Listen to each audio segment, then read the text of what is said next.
This is an It Came From GenX video.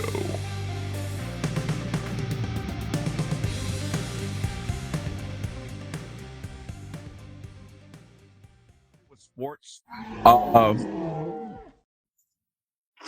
obviously the big story is ESPN losing billions of dollars in revenue over the last year, caused them to thin the herd, as Skinner said. And some names who have been synonymous with ESPN have been let go. And when I say synonymous, I mean been there 15, 20, 27 years. Just unbelievable to think of some of these people's not being there anymore. So I'm just real quick. I'm going to go down some of the names, some really, really big names. Jeff Van Gundy. He rose to prominence as the New York Knicks basketball coach and then the ESPN analyst. I mean, Gundy is like on all the games. I mean, this guy's voice, you just so used to hearing him if you watch a lot of basketball. Jalen Rose, he got famous when he played for Michigan, one of the Fab Five freshmen. Married Molly Karam. I don't know how you pull that one off. But he's been let go as well, which he should have been let go because he can't speak proper English, but that's just me. Max Kellerman, a really big name because he's one of the young guns. He just spent quite a few years, about 5 years on ESPN First Take with Stephen A. Smith. He was let go of that job. Of course, he was synonymous with HBO boxing, and then ESPN hired him, and he's gone. Keyshawn Johnson is gone. Todd McShay is gone. How do you let go Todd McShay and what's his name? You guys know what I'm talking about. They are the draft. I don't understand how you're going to do the draft and Todd McShay is not part of it. Mel Kiper Jr. Mel Kiper, yeah, I'm sorry. Mel Kiper and Todd McShay are the draft as far as I'm concerned. Let everybody else go. And when you think of his name, this guy, him and Mel Kiper put in so much work, so much research all year long to know something about every player in the draft. It's amazing when you sit and listen to him talk. I can't believe this guy's been fired. Couple more quick names here. The name I think that blew me away the most, and I can't say I'm surprised. She was getting a little long in the tooth, but then again, I am surprised, and that is the great Susie Colbert. Been there over 25 years. She's been let go. Matt Hasselbeck, been there quite a while. He's been let go. So, just some really, really big names. Stephen A. Smith, who's been called the face of ESPN at the moment, their highest paid on-air personality. He's still there at the moment for now, as the article says. Because I thought it would be cool. First of all, your comments on some of the layoffs. And over the years, there have been so many that have come and go on ESPN. Some we like, some we don't like. And I thought we could just talk about some of our favorite on-air personality on ESPN. Let's get started with you, Fish. Well, I mean, as far as the layoffs are concerned, it's like, there's, like you say, very prominent names on that network for several years. So it really is unfortunate. I mean, I understand the changing landscapes of what people are consuming. So much content competition out there. I'm sure it's very difficult on the network, and I think that's the meat of the issue here. What is causing ESPN to lose revenue to cause these layoffs?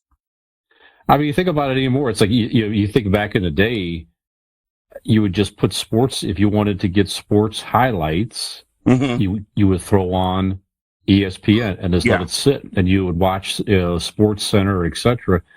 That's all in the past. I mean, it's still on the air, I'm sure, but for them to generate revenue, you got to rely on.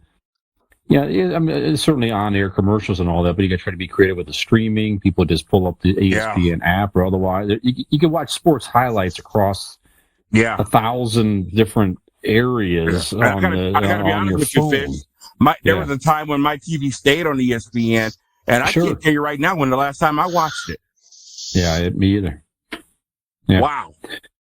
So it's too bad. I mean, as far as some of the favorites, I mean, going back for me, my personal favorite all time has been, probably always will be, Chris Berman, probably the godfather of ESPN. I mean, that guy just took these sports highlights to another level. So much fun. His name was synonymous with the NFL highlight, obviously. He still does some appearances and different things on ESPN Plus or whatever. And you can catch him on Monday Night Football and stuff when the ESPN has that at halftime. But his catchphrases and excitement and everything like that made you excited to watch football and other sports. So, he's the king, in my opinion. Yeah, been around for a while. Okay. All right, Skinner? Yeah, I was looking up Chris Berman because of baseball. You watch, especially, he was big with the home run derby during the All-Star weekends. Yeah, that's right. And his catchphrase of back on the home runs. But I'm going to bring up the late Stuart Scott. He's always was one of my favorites. He was good. The guy was nothing but total class from top to bottom, and what he meant to ESPN and what he meant to a lot of people around the world in the sports industry is just, bar none. Yeah, as cool as the other side of the pillow. Yeah, that was always one of his catchphrases. Yeah. He had a lot of them. Man. Booyah! And we talked about the drugs with the cancer, and for the Stuart Scott at 49 years old to lose his life to cancer is just a travesty to not only his family but to all his friends and all his fans and the sports world in general. But Stuart Scott to me is one of the best that ever came on the air with the ESPN. Sure. Yeah, I agree with you. There's been quite a few that I've liked over the years. There's some on there now that I like, but I think Stuart Scott, to me, his time there, he is what made ESPN hip. He brought it into the limelight. He'll always be my favorite. He had a great combination of creativity. He had the voice. And he just came up as a really, really cool guy. I've always loved Susie Colbert. I thought she was just really cool at what she did. Now she did it. She looks like she's never aged a lick. She's synonymous with ESPN too. And I'm gonna. This is not a person, but the ESPN commercials to me are just legendary. They're just absolutely fantastic. Over the years, different stars. There's so many to name that I love, but they've been so creative, so awesome. And they do things that kind of cross the line a little bit, pretending who that person is. Like when they did, who's the hockey player for the Capitals? I'm having brain farts tonight.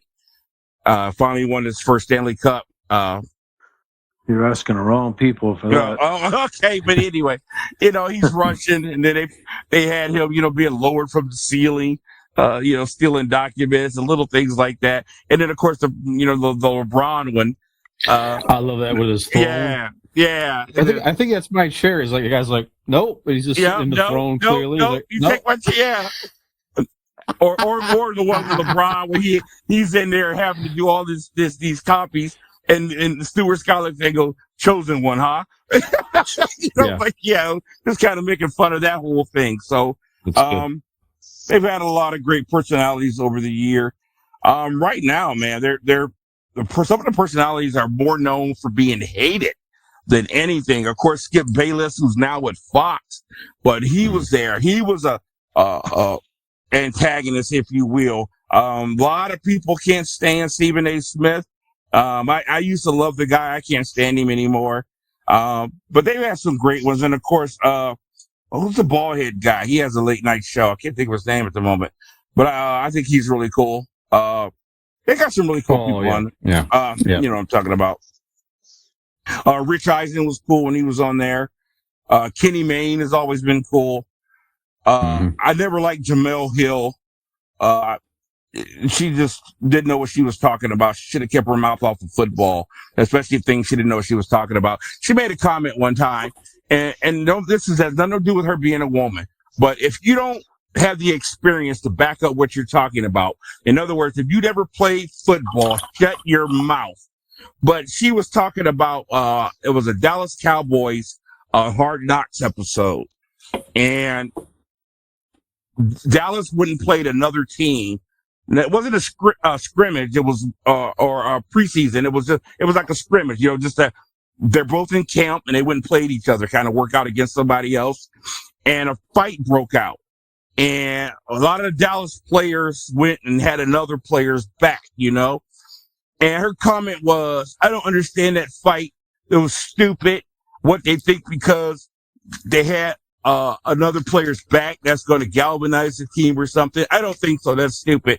And I'm like, that's exactly what it does, you moron. You got guys who are fighting against each other for spots.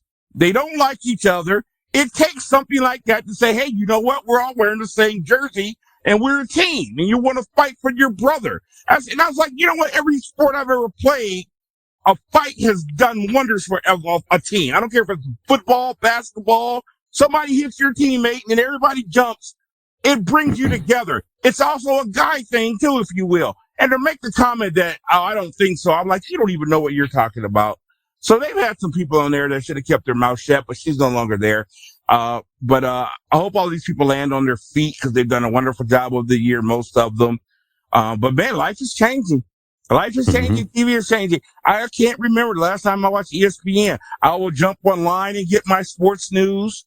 I'll catch clips on Facebook, YouTube, wherever. But I just don't sit and watch ESPN anymore. First of all, you always got to sit and wait for the story to come back around that you want to see. Now you can instantly pull up what story you want to talk about. So ESPN is going to have to do a lot of changing if it wants to survive in today's media. So, hey, this is Skinner from ItCameFromGenX. If you like this video, please hit the subscribe button and like, and we'll see you next time.